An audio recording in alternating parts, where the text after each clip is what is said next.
Hola, muy buenos días a todos. Mi nombre es Juan Pablo Pavón y vengo a hablarles acerca de la bioacústica.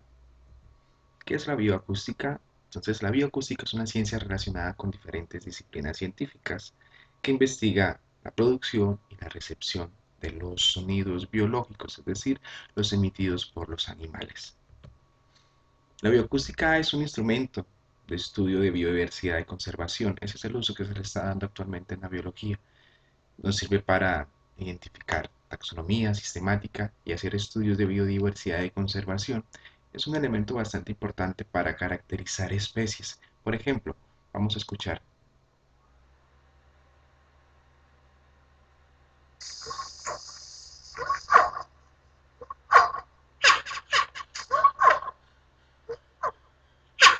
Este es el sonido de un orangután. Como pueden ver, es bastante característico, al igual que el sonido de un ave, al igual que el sonido de un perro. Entonces, si entramos, por ejemplo, a un espacio desconocido y llegamos con un equipo de bioacústica, captamos los sonidos y los caracterizamos, podemos identificar la presencia de especies sin necesidad de intervenir en el bosque. Eso es una herramienta bastante importante para los estudios de biodiversidad.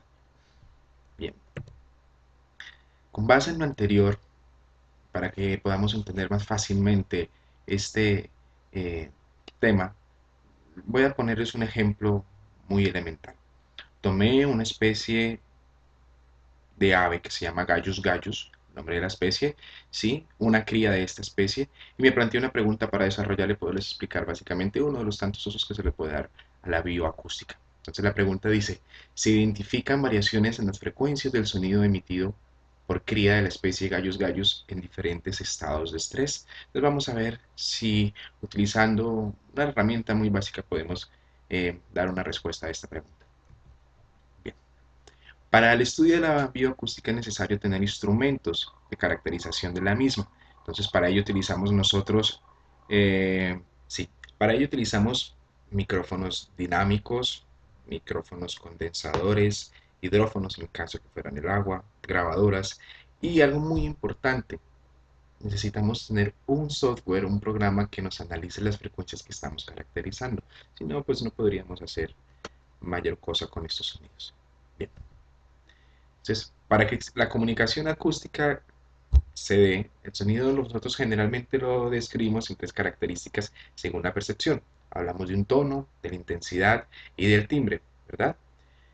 Estas características corresponden a unas características físicas también, que son la frecuencia, la amplitud y la composición armónica. Entonces, cuando hablemos del tono, hacemos referencia a la frecuencia.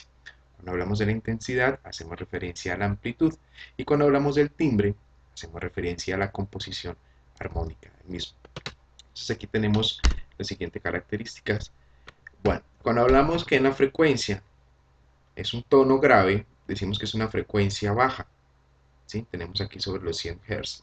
Entonces vemos aquí en la imagen que se mide en tiempo versus frecuencia y vemos el espectro que nos muestra que la frecuencia es baja. El caso contrario, que es un tono agudo, que es cuando tenemos altas frecuencias, que están, en este caso están por encima de los 8600 Hz, pues el espectro nos muestra mucho más alto. Y hay otro tipo de sonidos que son los ultrasonidos y los infrasonidos. El espectro en los humanos está de los 20 Hz hasta los 20.000 Hz. Entonces ya un ultrasonido es que está superando este espectro, ¿ya? Entonces sonidos de muy alta frecuencia que en muchos de los casos no son percibidos por nuestro oído. Aquí tengo un ejemplo para que todos pues, tengamos una característica básica, una percepción básica de esta característica de las frecuencias.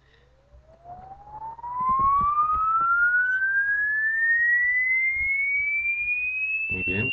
Vemos que a medida que se aumenta la frecuencia en Hertz, el sonido se hace cada vez más agudo.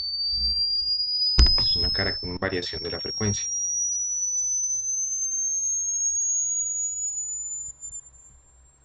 Bien, listo.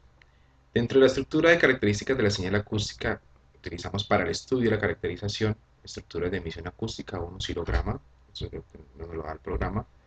Eh, Vemos acá frecuencia en la emisión acústica con un espectrograma. Entonces, nuevamente volvemos a nuestra pregunta. ¿Se identificarían variaciones en la frecuencia del sonido emitido por la cría especie gallos gallos en diferentes estados de estrés? Vamos a ver. ¿Qué metodología utilizamos? Entonces, primero que todo, se grabó durante algunos segundos los sonidos emitidos por la cría de 2 semanas de la especie de Gallus gallus. Esta fue sometida a diferentes estados de estrés. Básicamente fueron 3 estados de estrés. Uno, un estado de ayuno. Pusimos a la cría en ayuno durante un día. Un segundo estado que es un estado de abandono, en sensación de abandono. Y un tercer estado que es el estado de reposo. En esos 3 estados identificamos o hicimos caracterización de estos sonidos. Luego se analizaron las frecuencias para establecer el nivel de comparación de estas mismas frecuencias y utilizamos para ello un programa que es el programa Audacity, que ya lo vamos a ver a continuación. Bien. Entonces tenemos aquí el video. En el primer estado, que es esa sensación de abandono, vemos a la especie de la cría Gallus gallus.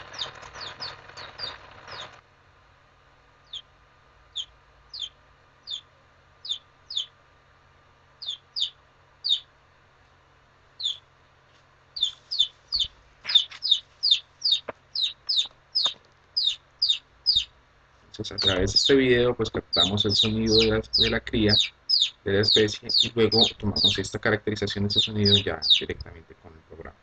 Entonces, aquí vemos el programa. Vamos a abrir el programa para ver las características. Audacity es nuestro programa característico. Y aquí importamos la emisión del sonido a nuestro programa y podemos aquí caracterizar ya las ondas de frecuencia y la frecuencia, perdón, de las ondas.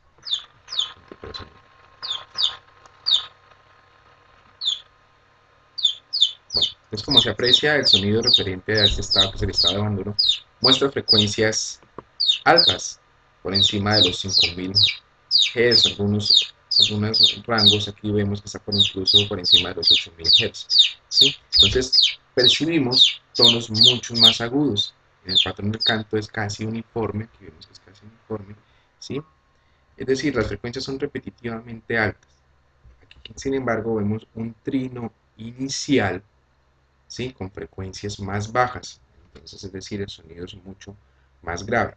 ¿Sí? Es de entender estas frecuencias porque aquí se da apenas cuando la cría de la especie reconoce que está sola y entonces comienza a emitir sonidos un poco más agudos. Bien, aquí también a través de este programa podemos analizar el espectro.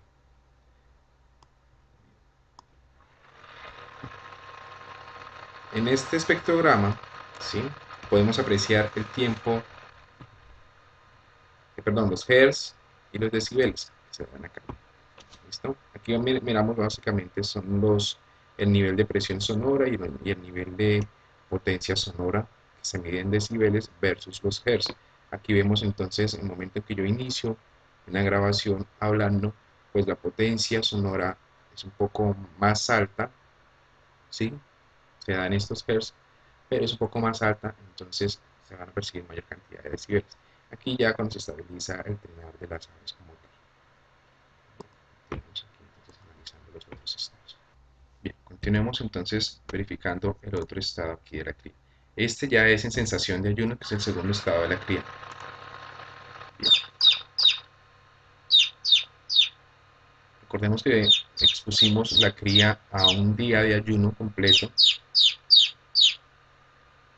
y esas fueron las emisiones de sonido que se captaron.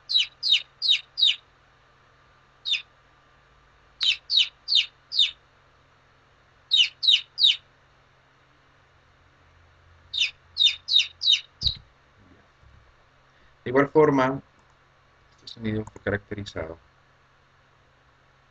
acá. ¿Sí? Control de ayuno, vemos aquí, perdón, que entendámoslo mejor. Y nuevamente, a partir de aquí, podemos identificar.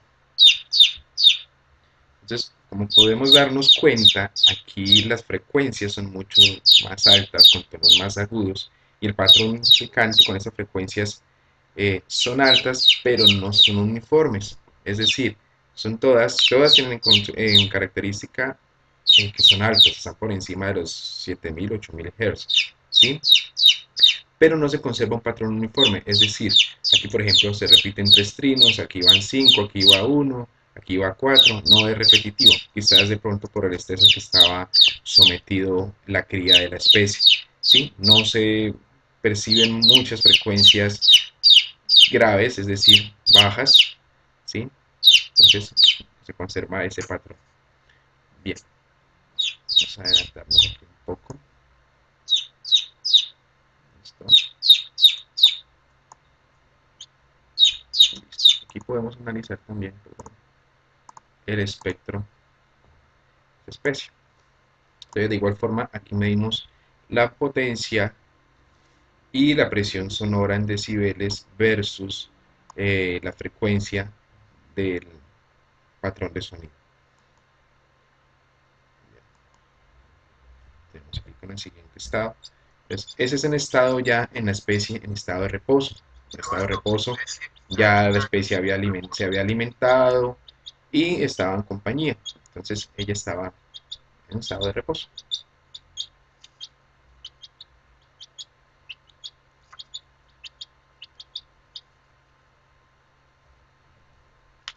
Bien. Entonces se analizaron también las frecuencias de ella y vamos a mirar. Entonces, ¿qué fue lo que sucedió? Listo. Miramos acá. Comenzamos el patrón. A partir de aquí comienza mi voz. Y aquí por allá es el trinar del ave. Entonces se aprecia el sonido referente al estado de reposo, muestra frecuencias mucho más graves, es decir, mucho más bajas, ¿cierto? Tonos graves y el patrón de canto se divide en tres tiempos. El primer tiempo corresponde a un descendente suave de notas bajas, seguido por un segundo tiempo ascendente, que aquí se nota, ¿sí? Un segundo tiempo ascendente que corresponde a un ascendente un poco más rápido. De igual forma podemos ver aquí el análisis del espectro. De igual forma podemos mirar los decibeles que se denotan, son mucho más bajos, referentes también a los hertz que se perciben por las frecuencias. Bien.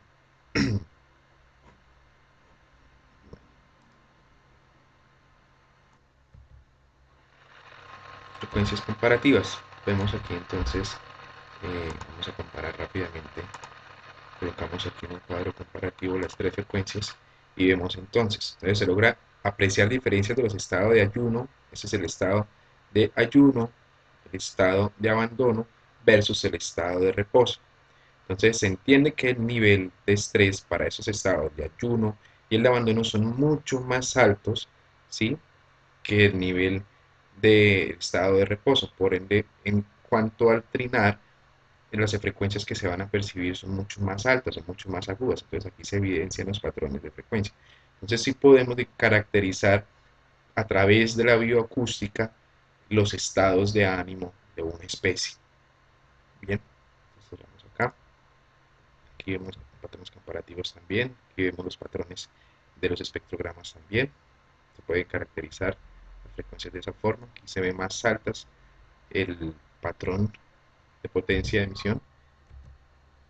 Son conclusiones. Bueno, cuanto a las conclusiones, podemos caracterizar entonces las especies de acuerdo a sus estados de ánimo o estados de ánimo, de pronto, digamos, estados de estrés que estén sufriendo en esos momentos, ¿sí?, a través de la bioacústica. El canto de una especie es una conclusión también, que es un excelente indicador del estado de salud poblacional. Su tamaño, su estudio puede contribuir a entender sus patrones reproductivos, de territorio, sus preferencias de hábitat y las amenazas a las que estén expuestas. Y a pesar de que se diferenciaron evidencias en el tono, es decir, en la frecuencia y la intensidad que corresponde a la amplitud emitidas en diversos estados, también se encuentra una similitud en el timbre, que viene determinado por los sonidos armónicos que acompañan a la onda principal, factor que permite reconocer e identificar la especie Gallus gallus. Entonces, en conclusión, la bioacústica es una gran herramienta para caracterizar e identificar especies. Muchas gracias. Aquí les dejo las referencias que utilicé para la construcción de esta información. Muchas gracias.